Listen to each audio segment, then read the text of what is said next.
ദൈവത്തിന് സ്തോത്രം. വീണ്ടും ഒരു സബ്ജക്റ്റ് കൂടെ നിങ്ങളുടെ മുൻപിൽ അവതരിപ്പിക്കുവാൻ ദൈവം എനിക്ക് തന്നിരിക്കുന്നതായ കൃപയ്ക്കായി ഞാൻ ദൈവത്തെ സ്തുതിക്കുന്നു. വാസ്തവത്തിൽ എല്ലാവരും അറിഞ്ഞിരിക്കേണ്ടതായ ഒരു വിഷയമാണ് ഈ ആരാണ് യഹൂദൻ, ആരാണ് മുസ്ലിം. ഇന്ന് അവർ തമ്മിൽ യുദ്ധങ്ങളും പ്രയാസങ്ങളും ഒക്കെ നടക്കുന്നെങ്കിലും അവർ തമ്മിലുള്ള ബന്ധം എന്താണെന്ന് നമ്മൾ ചിലർക്കൊക്കെ അറിയാം. ഈ വിഷയം ദൈവം നമുക്ക് പഠിപ്പിക്കേണ്ടതിന് നമുക്ക് ദൈവത്തോട് പ്രാർത്ഥിക്കാം. സർവ്വവല്ലഭനായ ദൈവമേ, ഞങ്ങളുടെ സ്വർഗീയ നല്ല പിതാവേ, ഞങ്ങളെ പഠിപ്പിക്കണമേ. ഞങ്ങൾ പഠിക്കേണ്ടും വണ്ണം പഠിക്കുവാൻ ഞങ്ങൾക്ക് കൃപ തരുമാറാകണമേ. അങ്ങയുടെ പാദപീഠത്തിൽ ഞങ്ങളെ താഴ്ത്തി സമർപ്പിക്കുന്നു. ദൈവമേ, പല ദേവദാസന്മാരും ഈ വിഷയത്തെക്കുറിച്ച് സംസാരിച്ചിട്ടുണ്ട്. എന്നാൽ ഒരിക്കൽ കൂടെ അത് കേൾക്കുവാൻ ഞങ്ങൾക്ക് ദൈവം കൃപ തരുന്നുണ്ട്. സ്തോത്രം. വാഴ്ത്തി അനുഗ്രഹിച്ച് തരണമേ. ദൈവമേ, ഞങ്ങൾ അങ്ങയിൽ ആശ്രയിക്കുന്നു. തിരുനാമം വാഴ്ത്തപ്പെടുമാറാകട്ടെ. ക്രിസ്തയേശുവിൻ്റെ നാമത്തിൽ തന്നെ പിതാവേ, ആമേൻ. ഇന്നേക്ക് 4500 വർഷം, ഏകദേശം 4500 വർഷങ്ങൾക്ക് മുമ്പുള്ള ചരിത്രം മുതലാണ് നമ്മൾ ഇന്ന് പ്രതിപാദിക്കുവാനായിട്ട് പോകുന്നത്.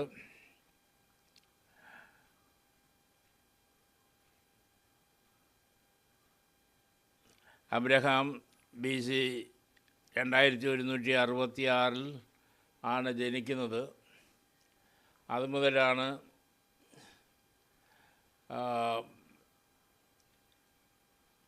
മുസ്ലിങ്ങളും യഹൂദന്മാരും ജനിക്കുന്നത്. അബ്രഹാം എന്ന് പറയുന്ന പിതാവിൽ നിന്നാണ്. അബ്രഹാമിന് മക്കളില്ലാതെ ഏകദേശം 100 വർഷം അദ്ദേഹം മക്കളില്ലാതെ ഒരു മലടന് എന്ന് വണ്ണം ജീവിച്ചു. എന്നാൽ അബ്രഹാമിനല്ല ബുദ്ധിമുട്ടുണ്ടായിരുന്നതെന്നും അബ്രഹാമിന് ഏകദേശം 6 മക്കളുടെ പേര് തന്നെ ബൈബിളിൽ പറയുന്നു.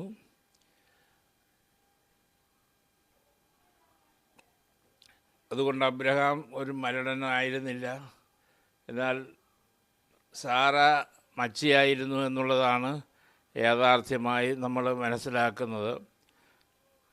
എന്നാൽ അബ്രഹാമിൻ്റെയും സാറായുടെയും പ്രാർത്ഥനയും ദൈവത്തിന് അവരോട് കാണിച്ച ദൈവമാണ് അവർക്ക് സന്താനം ലഭിക്കുവാനായിട്ട് ഇടയായിത്തീർന്നത്.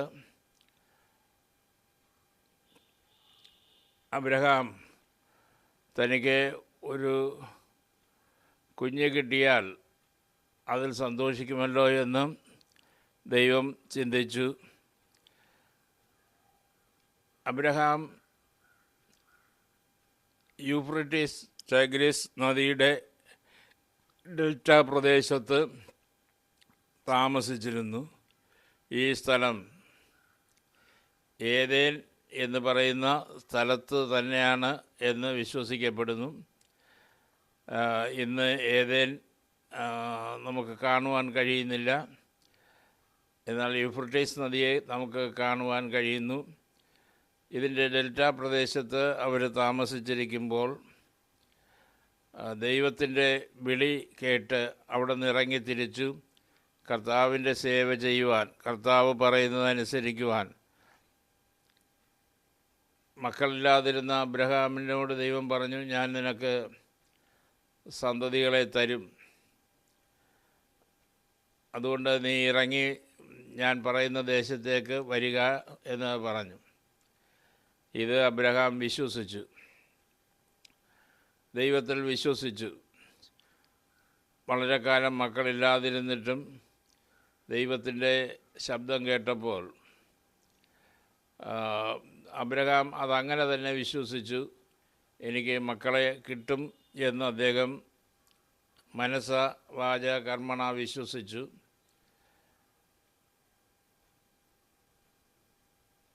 മക്കൾ ജനിക്കുന്നതിന് മുമ്പ് തന്നെ ദൈവത്തിൻ്റെ വാഗ്ദത്തം ഉണ്ടായിരുന്നു. നീ ആകാശത്തിലേക്ക് നോക്കുക, നക്ഷത്രങ്ങൾ എണ്ണിക്കൂടാതെ വണ്ണം ഉണ്ട്. നീ കടൽക്കരയിലേക്ക് ചെന്ന് നോക്കുക, അവിടെ മണൽത്തരികൾ എണ്ണിക്കൂടാതെ വണ്ണം ഉണ്ട്. ഇങ്ങനെ ഒരു വാഗ്ദത്തമാണ് അബ്രഹാമിന് ദൈവം കൊടുത്തത്. എന്നാൽ അബ്രഹാമിന് വളരെ കാലം മക്കളില്ലാതിരുന്നപ്പോൾ അബ്രഹാം അത് അവിശ്വസിക്കത്തക്കവണ്ണം ആ വിഷയം നീണ്ടു പോകുവാനിടയായിത്തീർന്നു. അങ്ങനെ ഇരിക്കുമ്പോൾ അദ്ദേഹം മിസ്രൈമിലൂടെ യാത്ര ചെയ്തപ്പോൾ അവിടെ നിന്ന് ഒരു പെൺകുട്ടിയെ കണ്ട് മുട്ടുവാനിടയായിത്തീർന്നു. അവളുടെ പേര് ഹാഗർ എന്നാണ്. അവളെ ഭാര്യയായി സ്വീകരിക്കുന്നതിൽ സാറായ്ക്ക് സമ്മതമായിരുന്നു. അങ്ങനെ സാറായുടെ സമ്മതപ്രകാരം തന്നെ ഹാഗറിനെ ഭാര്യയായി അദ്ദേഹം സ്വീകരിച്ചു. ഭാര്യയായി സ്വീകരിച്ചതിൽ അദ്ദേഹത്തിന് ഒരു മകൻ ജനിക്കുവാനിടയായിത്തീർന്നു. അവൻ്റെ പേരാണ് ഇസ്മായേൽ എന്ന് പറയുന്നത്.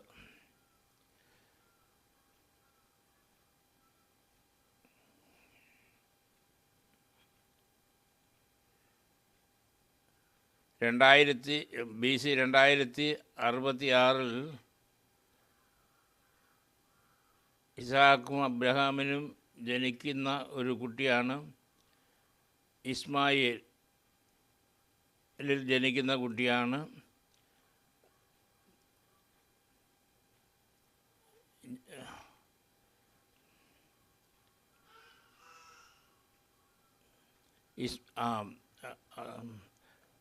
ഹാഗറിൻ്റെ ദാസിയായ ഹാഗറിൽ ജനിക്കുന്ന കുട്ടിയാണ് ഇസ്മായേൽ.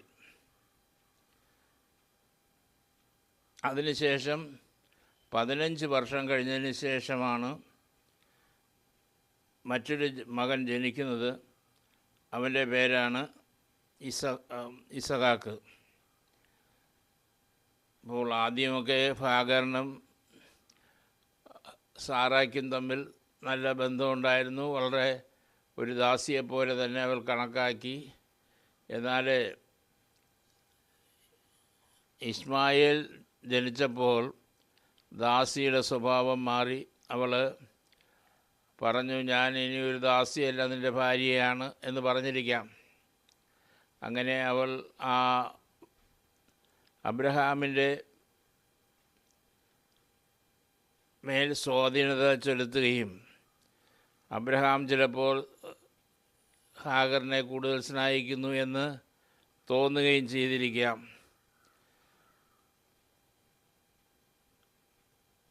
അങ്ങനെ ഇരിക്കുമ്പോഴാണ് ദൂതന്മാർ അബ്രഹാമിൻ്റെ വീട്ടിലേക്ക് ഒരു ദിവസം കടന്നു വരുന്നത്. അവർ വന്ന് പറഞ്ഞു, ഞാൻ നിനക്ക് പറഞ്ഞിരുന്നത് പോലെ തന്നെ ഒരു മകനെ തരുവാൻ പോകുന്നു എന്ന് പറഞ്ഞു. അത് അബ്രഹാം വിശ്വസിച്ചു. എങ്കിലും അവിശ്വാസവും മനസ്സിലുണ്ടായിരുന്നു. അവനെ ഇസഹാക്ക് എന്ന് പേരിട്ടു. അപ്പോൾ ഇസഹാക്കും ഇസ്മായേലും കൂടെ വളർന്നപ്പോൾ അത് സാറായ്ക്ക് ഇഷ്ടപ്പെട്ടില്ല. അതുകൊണ്ട് ദാസിയുടെ പുത്രിയെ പുറത്താക്കി കളയണം എന്ന് പറഞ്ഞു. അപ്പോൾ അബ്രഹാമിന് ദൈവം കൊടുത്ത വാഗ്ദത്തം, നിൻ്റെ സന്തതിയെ നിന്നെ ഞാൻ ബഹുജാതികൾക്ക് പിതാവാക്കും, നിൻ്റെ സന്തതിയെ ഞാൻ വർദ്ധിപ്പിച്ച് ആകാശത്തിലെ നക്ഷത്രങ്ങളെപ്പോലെയും കടൽപ്പുറത്ത് മണൽ പോലെയും ആക്കും എന്ന് പറഞ്ഞു. 16-ാം അധ്യായം, ഉൽപ്പത്തി പുസ്തകം 16-ാം അധ്യായം 1-ാം വാക്യത്തിൽ അങ്ങനെ പറയുന്നു. ദൈവം അങ്ങനെ ഇരിക്കുമ്പോൾ ഹാഗറിനും ഒരു വാഗ്ദത്തം കൊടുക്കുന്നു. അത് നിൻ്റെ മകനെ ഞാൻ അനുഗ്രഹിക്കും, അവനിൽ നിന്നും ഗോത്രങ്ങൾ ഉണ്ടാകുവാനിടയായിത്തീരും, അവൻ കാട്ടുകഴുതയ്ക്ക് തുല്യമായിരിക്കും, എല്ലാവരുടെയും കൈ നിൻ്റെ മേലും നിൻ്റെ കൈ എല്ലാവരുടെ മേലും വീഴും എന്ന് അവനൊരു അനുഗ്രഹവും നൽകിക്കൊടുക്കുവാൻ ഇടയായിത്തീർന്നു. നീ രണ്ടുപേർക്കും സന്താനപുഷ്ടിയുള്ളവരായിത്തീരും എന്നുള്ളതായ അനുഗ്രഹവും കൊടുത്തു. ഈ രണ്ടുപേരും അബ്രഹാമിൻ്റെ ചൊൽപ്പടിയിൽ വളരുവാനായിട്ട് ഇടയായിത്തീർന്നു. ദൈവം അബ്രഹാമിന് കൊടുത്ത വാഗ്ദത്തങ്ങൾ നിറവേറ്റപ്പെട്ടു.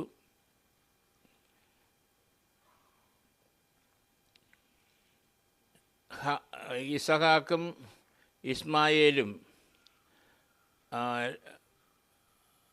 രണ്ട് ഭാഗത്തായിട്ട് വളർന്നു. എങ്കിലും ഇസഹാക്ക് മരിക്കുമ്പോൾ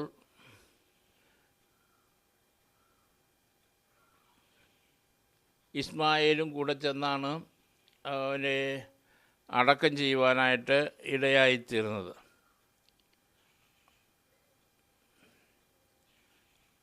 അങ്ങനെ അവർ നല്ല ബന്ധം പുലർത്തുന്നവരായിരുന്നു എന്ന് നാം മനസ്സിലാക്കുന്നു.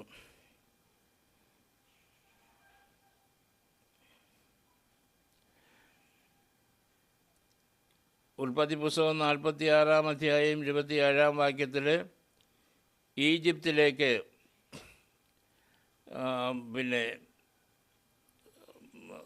അബ്രഹാം പോകുന്നതായിട്ട് കാണുവാനിടയായി. അപ്പോൾ ദൈവത്തിൻ്റെ വാഗ്ദത്തം പറഞ്ഞു, നിന്നെ ഞാൻ തേനും പാലും ഒഴുകുന്ന കനാൻ ദേശത്തേക്ക് യാത്ര കൊണ്ടുപോകും, നീ അങ്ങനെ കനാൻ ദേശത്തേക്ക് പോകണം എന്ന് പറഞ്ഞു.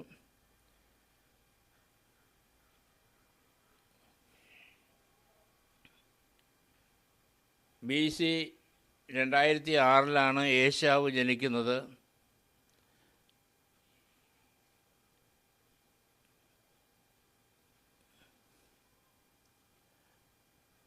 അബ്രഹാമിനെയും ഇസഹാക്കും ഇസ്മായേലും കൂടെ ചേർന്ന് അടക്കം ചെയ്യുവാൻ മരിച്ചതിന് ശേഷം അടക്കം ചെയ്യുവാൻ ഇടയായിത്തീർന്നു. അങ്ങനെ അവർ നല്ല ബന്ധം പുലർത്തിയിരുന്നതായിട്ട് നാം മനസ്സിലാക്കുന്നു.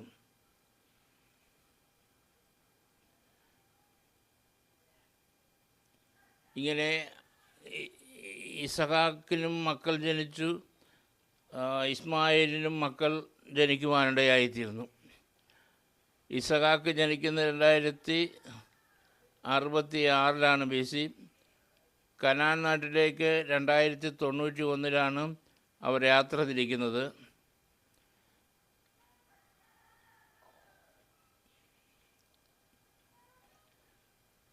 അങ്ങനെ യാക്കോബ്, ഇസഹാക്കിൻ്റെ മകനായ യാക്കോബ് ജനിക്കുവാനായിട്ടിടയായിത്തീർന്നു. യാക്കോബിന് 13 മക്കൾ ഉണ്ടായിരുന്നു. അതിൽ 12 ആൺകുട്ടികളും 1 പെൺകുട്ടിയുമാണ് ജനിച്ചത്. അപ്പോൾ ആ വാഗ്ദത്തപ്രകാരം അവർ ദൈവത്തിന് കൊടുത്ത വാഗ്ദത്തപ്രകാരം പാലും തേനും ഒഴുകുന്ന കനാൻ ദേശത്തേക്ക് യാത്ര പോയി. അതാണ് ആദ്യത്തെ യാത്ര എന്ന് പറയുന്നത്. അവിടെ വെച്ച്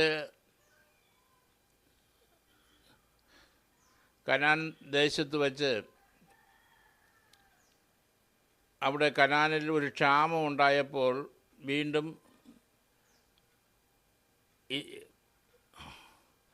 70 പേരടങ്ങുന്ന യാക്കോബിൻ്റെ ഒരു സംഘം ഈജിപ്തിലേക്ക്, അതായത് മിസ്രൈമിലേക്ക് യാത്ര തിരിക്കുവാനിടയായിത്തീർന്നു. അവിടെ പാർക്കുവാനിടയായിത്തീർന്നു. അതിന് ഒരു കാരണമുണ്ടായത് തന്നെ മിസ്രൈമിലേക്ക്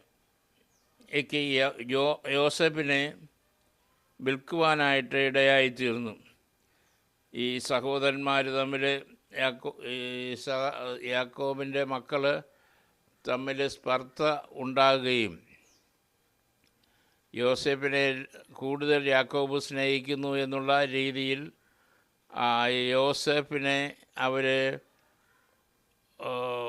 വിൽക്കുവാനിടയായിത്തീർന്നു. ഒരു സാഹചര്യം വന്നപ്പോൾ, എല്ലാം പറഞ്ഞു തീർക്കാൻ കഴിയില്ലല്ലോ, സാഹചര്യം വന്നപ്പോൾ അവരെ മിസ്രൈമിലെ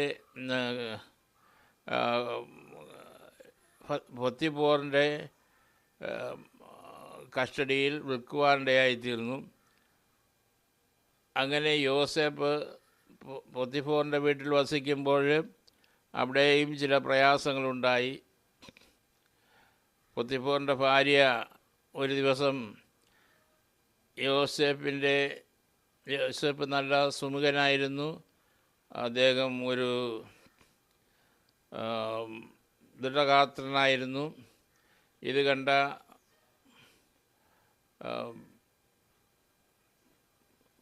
വയസ്സനായ പൊത്തിഫോറിൻ്റെ ഭാര്യയ്ക്ക് അവനിൽ സ്നേഹം ഉണ്ടാകുകയും അവനെ കിട്ടണമെന്നുള്ളതായ ആഗ്രഹം അവളുടെ ഉള്ളിൽ ഉണ്ടായി. പക്ഷേ യോസേപ്പ് ഭക്തനും കൊച്ചുനാളിലെ ഭക്തനായിരുന്നു. അദ്ദേഹം ഒരു 2 സ്വപ്നങ്ങളെ കണ്ടു, അതിൻ്റെ പൂർത്തീകരണവും നോക്കി നടക്കുന്ന ആളാണ്. യോസേപ്പ് ഇപ്പോൾ 17 വയസ്സൊക്കെ പ്രായമുണ്ട്. പക്ഷേ ആ സഹോദരി ഇവനെ വിട്ടില്ല. ഇവൻ ഒരു ദിവസം വീട്ടിൽ ആളില്ലാതിരുന്നപ്പോൾ അവനെ കയറി പിടിക്കുകയും അവൻ വസ്ത്രം ഇട്ടേച്ച് ഓടിക്കളയുകയും ചെയ്തു. പക്ഷേ പൊത്തിഫോറിൻ്റെ ഭാര്യ ഒരു കഥ കെട്ടിച്ചമച്ചു, എന്നെ ഉപദ്രവിക്കുവാൻ വേണ്ടിയാണ് ഈ യോസേപ്പ് ശ്രമിച്ചത്, അങ്ങനെ അവൻ്റെ വസ്ത്രം ഇതായിരിക്കുന്നു എന്ന് പറഞ്ഞ് ഒരു കള്ളക്കഥ ഉണ്ടാക്കി പൊത്തിഫോറിനെ ധരിപ്പിക്കുകയും പൊത്തിഫോർ അത് വിശ്വസിക്കുകയും ചെയ്തു. അദ്ദേഹത്തെ ജയിലിലടയ്ക്കുവാനിടയായിത്തീർന്നു. ജയിലിലടച്ച് വർഷങ്ങൾ കഴിഞ്ഞു. ജയിലിൽ അദ്ദേഹം വാസം ചെയ്യുമ്പോൾ ഫറവോൻ രാജാവ് സ്വപ്നം കണ്ടു. അതിൻ്റെ അർത്ഥം പറഞ്ഞു കൊടുക്കുവാനായിട്ട് അവിടെ ആരുമില്ലായിരുന്നു. എല്ലാവരും ശ്രമിച്ചു നോക്കി, ഒന്നും ഫറവോന് യോജിച്ചു വന്നില്ല. ഫറവോൻ വളരെ വ്യാകുലതയിലായിരുന്നു. അപ്പോൾ ജയിലിൽ കിടന്ന 2 പേര് 2 സ്വപ്നം കണ്ടു. യോസേപ്പ് അവർ പറഞ്ഞത് സ്വപ്നത്തിന് ഒരു വ്യാഖ്യാനം, ശരിയായ വ്യാഖ്യാനം പറഞ്ഞു കൊടുത്തു. അത് അങ്ങനെ തന്നെ സംഭവിക്കുകയും ചെയ്തു. അതുകൊണ്ട് യോസേപ്പിൻ്റെ കാര്യം ഫറവോൻ രാജാവിൻ്റെ ശ്രദ്ധയിൽ പെടുത്തുവാൻ അവർ ആഗ്രഹിച്ചു. അങ്ങനെ പെടുത്തി.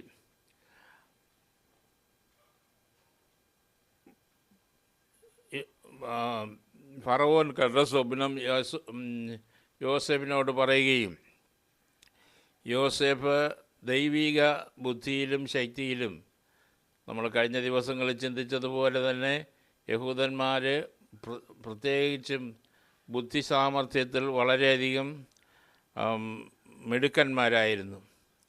അപ്പോൾ ദൈവിക ജ്ഞാനം അദ്ദേഹത്തിൻ്റെ മേലുണ്ടായിരുന്നു. ആ ജ്ഞാനത്താൽ അതിനർത്ഥം പറഞ്ഞു കൊടുക്കുകയും ചെയ്തു. അത് രാജാവിനെ ബോധിച്ചു, ഫറവോന് ബോധിച്ചു. യോസേപ്പിനെ വിളിച്ച് വലിയ സമ്മാനങ്ങൾ കൊടുക്കുകയും രാജ്യത്തിലെ 2ാമനായി വാഴിക്കുകയും ചെയ്തു. അവിടെ ഉണ്ടായിരുന്ന മന്ത്രവാദികളും ആഭിചാരികളും ക്ഷുദ്രക്കാരും ഒക്കെ, അവർക്കൊക്കെ മേലധികാരിയായിട്ട് ഫറവോൻ യോസേപ്പിനെ നിയമിക്കുവാനിടയായിത്തീർന്നു. അങ്ങനെ യോസേപ്പ് അവിടെ ഒരു മന്ത്രിയായിട്ട് വാഴുന്ന സമയത്ത് യോസേപ്പ് സ്വപ്നം കണ്ട് പറഞ്ഞതുപോലെ തന്നെ 7 വർഷം ക്ഷാമകാലവും 7 വർഷം ദാരിദ്ര്യത്തിൻ്റെ കാലഘട്ടവും ഉണ്ടായി. ഇത് സത്യമായി സംഭവിച്ചപ്പോൾ മിസ്രൈമിലും കാനാൻ ദേശത്തുമൊക്കെ, ഇത് ഈജിപ്തും പാലസ്തീനും ഒക്കെ അടുത്തടുത്ത സ്ഥലമാണല്ലോ, അവിടെയും ഈ ദാരിദ്ര്യം ബാധിക്കുവാനായിട്ടിടയായിത്തീർന്നതുകൊണ്ട്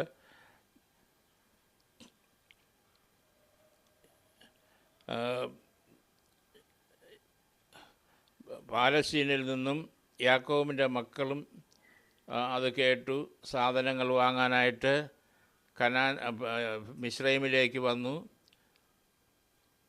അപ്പോൾ ആദ്യം ഒരിക്കൽ അബ്രഹാം കനാൻ ദേശത്തേക്ക് പോയി. അവിടെ നിന്ന് തിരിച്ച് യോസേപ്പിൻ്റെ കാലത്ത് വീണ്ടും തിരിച്ച്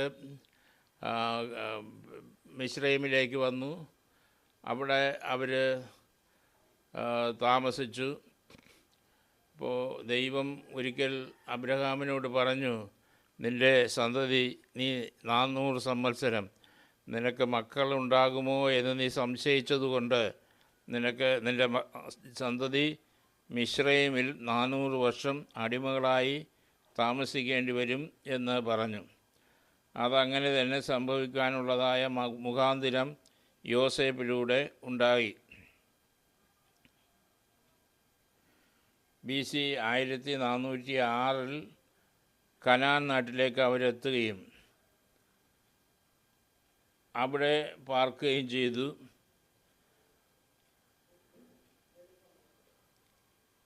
അങ്ങനെയാണ്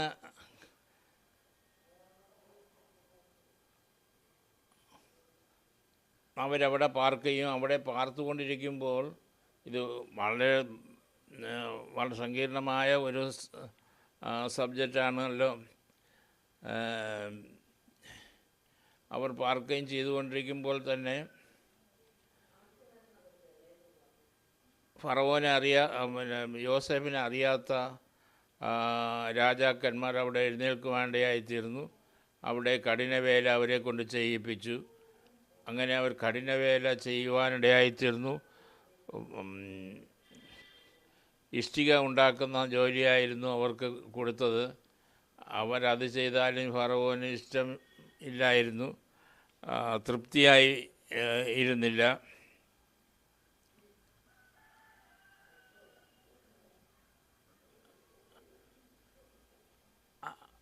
അങ്ങനെ കഠിനവേല അവർ അനുഭവിക്കേണ്ടതായിട്ട് വന്നു.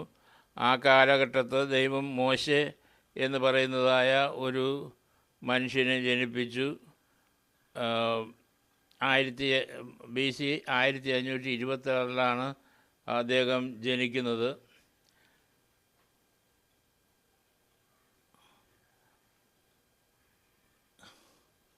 BC 1526 മോശ ജനിക്കുമ്പോൾ മോശ ഒരു വിക്കനും കൂടെ ആയിരുന്നു. മോശയ്ക്ക് ദൈവത്തിൻ്റെ വിളിയും ദർശനവും ഉണ്ടായി. അദ്ദേഹത്തോട് ദൈവം പറഞ്ഞു, നീ കനാൻ ദേശത്തേക്ക് വീണ്ടും മടങ്ങിപ്പോകണം, അവിടെ ഞാൻ നിന്നെ വലിയ ജാതിയാക്കും, നീ അവിടെ സമൃദ്ധി ഉണ്ടാകും, അവിടെ ഹിത്യർ, ഹിവ്യർ, എബൂസ്യർ തുടങ്ങിയ ജാതിക്കാരുടെ ഇടയിൽ നീ കേമനായി മാറുമെന്ന് പറഞ്ഞു. അങ്ങനെ ഒരു ദിവസം അവർ ഈ കനാൻ ദേശത്തേക്ക് യാത്ര പോയ ചരിത്രമാണ് നമ്മളെല്ലാവരും പഠിക്കുന്നത്. ചെങ്കടൽ വിഭജിച്ചതും അവിടെ അവർ ചെങ്കടലിലൂടെ ദൈവം വഴി ഒരുക്കി കൊടുത്തതും അവരതിലൂടെ കടന്നു പോകുവാൻ ഇടയായിത്തീർന്നതും നാം എല്ലാവരും സാധാരണ പഠിക്കുന്നതായ കാര്യമാണ്. അപ്പോൾ ഇത്രയും സംഭവങ്ങൾ കഴിഞ്ഞപ്പോഴാണ്, നൂറ്റാണ്ടുകൾ കഴിഞ്ഞപ്പോഴാണ് അവരവിടെ പോകുന്നത്.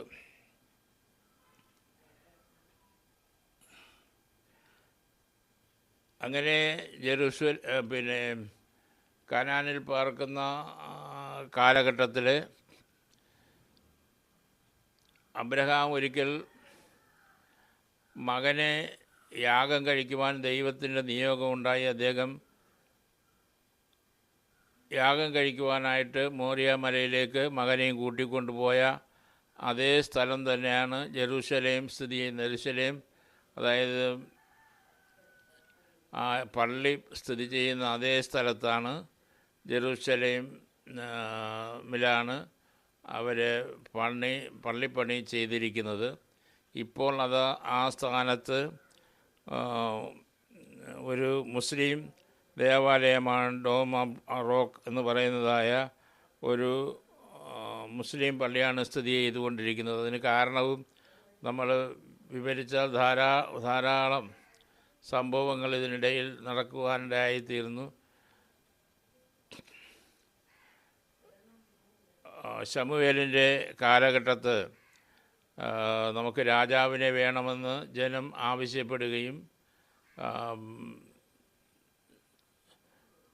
ശമൂവേൽ രാജാവിനെ വാഴിക്കുകയും ചെയ്തു. ഒന്നാമത്തെ രാജാവായിരുന്നു ശൗല്.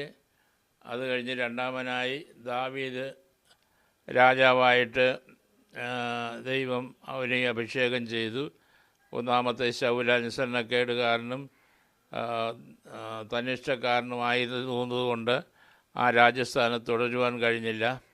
എന്നാൽ ദാവീദ് ദൈവത്തിൻ്റെ പ്രീതി സമ്പാദിച്ച ഒരു മനുഷ്യനായിരുന്നു. അവൻ അവിടെ ദൈവത്തിൻ്റെ ഹിതപ്രകാരം ആലയം പണിയണമെന്ന് ആഗ്രഹിച്ചു. പക്ഷേ ദൈവം അവനെ സമ്മതിച്ചില്ല. നിൻ്റെ മകനെ കൊണ്ട് ഞാൻ ആലയം പണിയിപ്പിച്ചു കൊള്ളാമെന്ന് ദൈവം പറഞ്ഞു.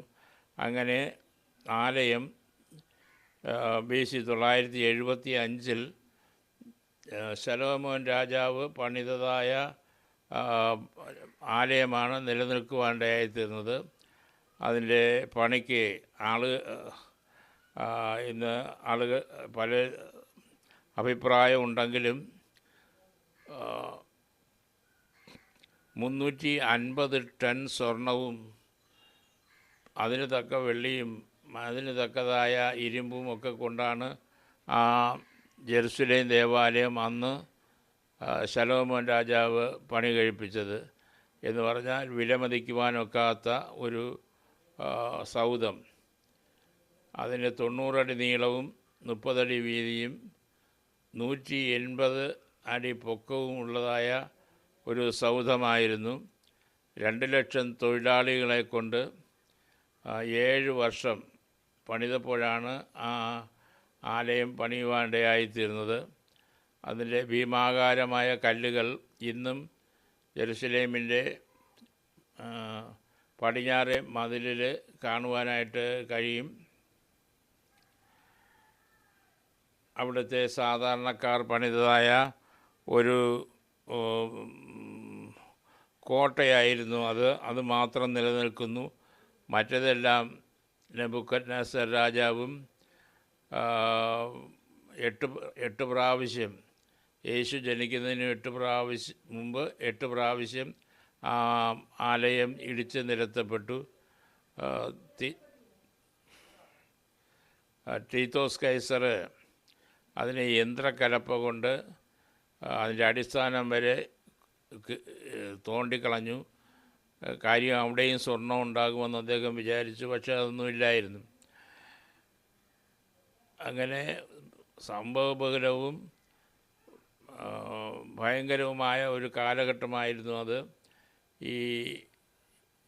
ഇതിൻ്റെ കുംഭം 180 അടി പൊക്കമുണ്ടെന്ന് പറഞ്ഞല്ലോ. കുംഭാകൃതിയിൽ പണിതിരുന്നതായ ആ ഭാഗം വളരെ ദൂരെ നിന്ന് നോക്കുമ്പോൾ സ്വർണം കൊണ്ട് ഉണ്ടാക്കിയതുകൊണ്ട് വെട്ടിത്തിളങ്ങുന്ന ഒന്നായി കാണാമായിരുന്നു.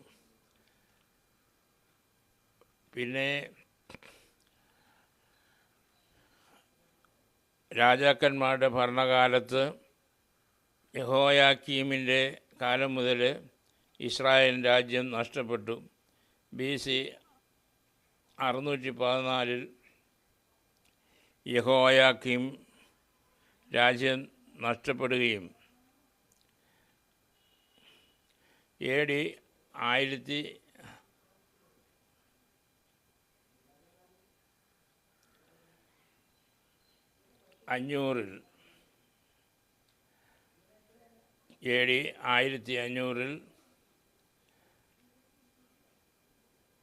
ഓട്ടോമോൻ തുർക്കികളെന്ന് പറയുന്ന ഒരു വിഭാഗം മുസ്ലിങ്ങൾ അതിൻ്റെ ഭരണം ഏറ്റെടുക്കുകയും ഈ ദേവാലയം നിന്ന സ്ഥാനത്ത് മുസ്ലിം പള്ളി പണിയുകയും ചെയ്തതാണ് ഇന്ന് നിലനിൽക്കുന്നത്. ഇതിനെ ചൊല്ലിയാണ് ഇന്നത്തെ തർക്കങ്ങളും ഭാരങ്ങളും അഴികളും നടക്കുന്നത്. ഇപ്പോൾ ഇസ്രായേൽ മക്കൾക്ക് അവിടെ BC 2000 വർഷങ്ങൾക്ക് മുമ്പുള്ള BC 2000 വർഷങ്ങൾക്ക് മുമ്പ് ഉള്ള അവർക്ക് ലഭിച്ചിരുന്നതായ സ്ഥലങ്ങൾ അവർ വെറുതെ വാങ്ങിയതല്ല. ഉൽപ്പത്തി പുസ്തകത്തിൽ 23-ാം അധ്യായം വായിക്കുമ്പോൾ അബ്രഹാം 400 വെള്ളിക്കാശിന് വാങ്ങിയ സ്ഥലമാണ് അവർ പാർത്തിരുന്നതായ സ്ഥലങ്ങൾ. അതിനുശേഷം പിന്നീട് യാക്കോബ് 100 വെള്ളിക്കാശ് കൊടുത്ത് കുറേ സ്ഥലം വാങ്ങി. ഇങ്ങനെ അവർ വിലയ്ക്ക് വാങ്ങി താമസിച്ചതായ ഭൂമിയിലാണ് അവർ വസിക്കുവാനായിട്ട് ഇടയായിത്തീരുന്നത്. ഈ ഭൂമി അവർക്ക് പിന്നെ തിരികെ പിടിക്കുവാനായിട്ട് 1948 മെയ് മാസം 15-ാം തീയതി വരെ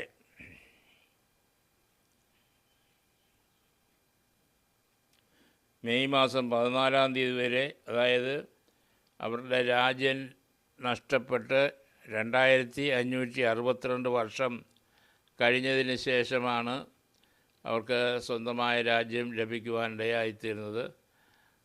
അന്ന് ഉള്ള കാര്യങ്ങളെല്ലാം കഴിഞ്ഞ ഭാഗങ്ങളിലൊക്കെ വിശദമായി സംസാരിച്ചു.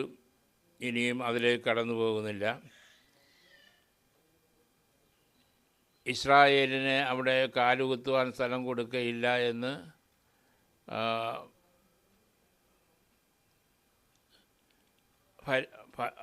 ഭരിച്ചിരുന്ന രാജാക്കന്മാരും ഒക്കെ പറഞ്ഞു. പക്ഷേ ഇന്ന് അവർ ആ സ്ഥലങ്ങളെല്ലാം തിരിച്ചു പിടിക്കുവാനിടയായിത്തീർന്നു. അതിന് രണ്ട് ലോകമഹായുദ്ധങ്ങൾ ഇവിടെ ഉണ്ടാകേണ്ടതായിട്ട് വന്നു. 1914 മുതൽ 19 വരെയും 35 മുതൽ 45 വരെയും അങ്ങനെ 2 ലോകമഹായുദ്ധങ്ങൾ നടന്നപ്പോഴാണ് ഇസ്രായേലിന് അവിടെ പാർക്കുവാനായിട്ട് സ്ഥലമുണ്ടായത്. നമ്മുടെ കാലഘട്ടത്തിൽ തന്നെ പിന്നെ നടന്നതായ സംഭവങ്ങളെ നമുക്കറിയാം. ഇന്ന് ഇസ്രായേലിൻ്റെ പൂർവ്വസ്ഥിതിയിൽ ആ രാജ്യം തിരികെ ലഭിച്ചിരിക്കുന്നു. അവർക്ക് ഉണ്ടായിരുന്ന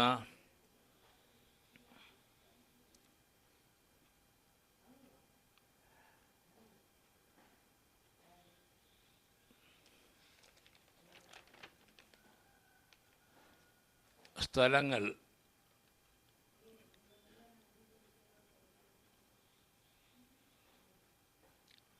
കിഴക്ക് മെഡിറ്ററേനിയൻ കടൽ, വടക്ക് ലെബനൻ, ഹെർമോൻ താഴ്വര,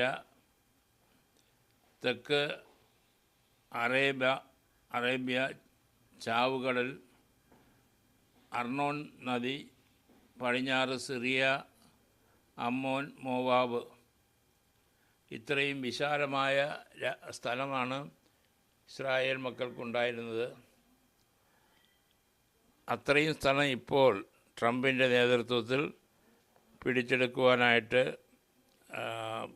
അങ്ങനെ ഒരു രാജ്യം സ്ഥാപിക്കപ്പെടണമെന്ന് പറഞ്ഞ് അദ്ദേഹം ഇസ്രായേലിനെ സപ്പോർട്ട് ചെയ്യുന്നതായിട്ട് നമ്മൾ കൺമുൻപിൽ കാണുന്നു.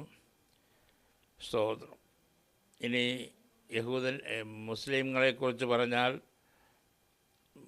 മുഹമ്മദ് നബി ജനിക്കുന്നത് AD 570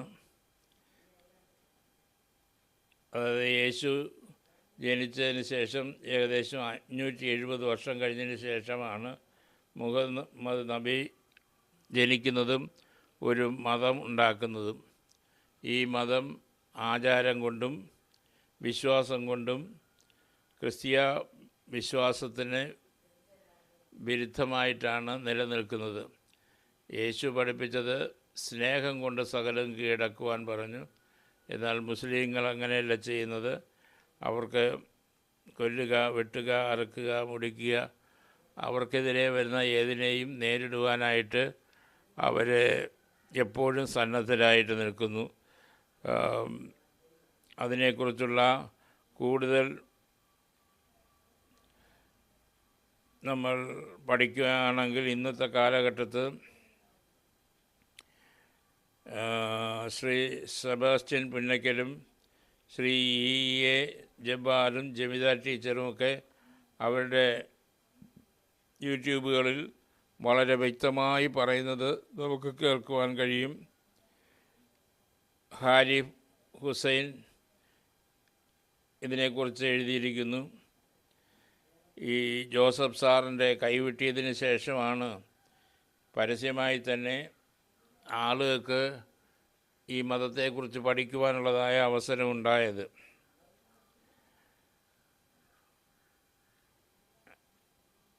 അതുവരെ ആരെങ്കിലും ഇപ്പോൾ എല്ലാ ആളുകളും ഇന്ത്യയിൽ കടന്നു വന്നവരാണ്.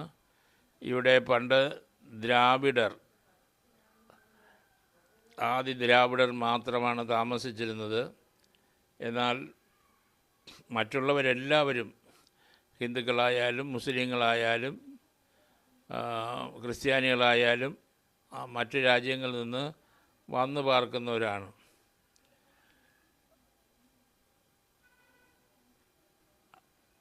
അപ്പോൾ ഇവിടെ താമസിക്കുന്ന ആർക്കും ഇത് ഞങ്ങളുടെ രാജ്യമാണ് എന്ന് പറയുവാൻ ചരിത്രം പരിശോധിച്ചാൽ കഴിയുകയില്ല.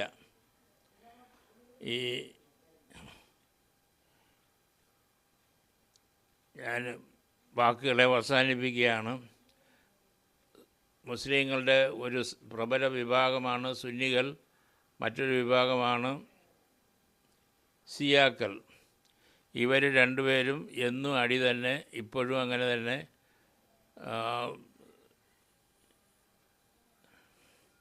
ഇറാഖിലും ഇറാനിലും പാർക്കുന്ന ആളുകൾ 13 വർഷം തമ്മിലടിച്ചതായിട്ട് നമ്മൾ കണ്ടു, ചരിത്രം പറയുന്നു. ഇനിയും ഈ ഭാഗത്തെ നീട്ടുന്നില്ല. അപ്പോൾ ഒരപ്പൻ്റെ മക്കളാണ് ഇവർ രണ്ടുപേരും, രണ്ടമ്മയുടെ മക്കളാണ്. ചരിത്രം ഇങ്ങനെ പരിശോധിച്ച് നോക്കുമ്പോൾ ഇവർക്ക് സ്നേഹിക്കുവാനും പൊറുക്കുവാനും ഇന്നും കഴിയുന്നില്ല. ഇവരറിയാത്തതുകൊണ്ടാണോ എന്താണെന്ന് അറിയില്ല. ഈ രണ്ട് വിഭാഗക്കാരും തമ്മിലടിക്കുന്നു. ഇനി അബ്രഹാമിൻ്റെ മറ്റൊരു സന്തതിയാണ് ക്രിസ്ത്യാനികളെന്ന് പറയുന്ന അവർ വിശ്വാസത്താൽ അബ്രഹാമിൻ്റെ സന്തതികളായി തീർന്നവരാണ്. ഏതായാലും ബഹുജാതികൾക്ക് പിതാവായിരിക്കുമെന്നുള്ള ദൈവത്തിൻ്റെ വാഗ്ദത്തം